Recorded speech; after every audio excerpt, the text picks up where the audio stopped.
Tim penggerak PKK Provinsi Sumatera Selatan bersama Dharma Wanita Persatuan Provinsi Sumsel menggelar halal bihalal Idul Fitri 1 Syawal 1437 Hijriah tahun 2016 yang diikuti oleh seluruh TP PKK dan DWPC Sumsel di Geria Agung, Palembang.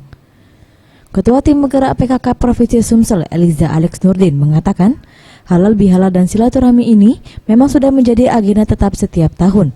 Namun untuk tahun ini, seluruh anggota diwajibkan untuk memakai kain khas Sumsel, yaitu jumputan. Karena sebagai wujud penghargaan untuk penenun jumputan di Sumsel, serta mempromosikan kain jumputan sebagai buah tangan dari Sumsel selain kain songket.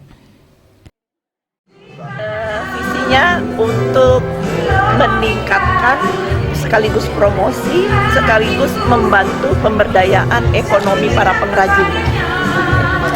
Jadi kita dulu dengan Gebiar Songket sudah banyak membantu para pengrajin songket berproduksi lebih banyak, dan sekarang alhamdulillah memang minatnya sudah luar biasa.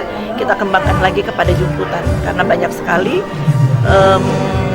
masyarakat Sumatera Selatan ini pada umumnya memang sudah dari dulu mereka punya talenta untuk menenun dan membuat kerajinan jumputan.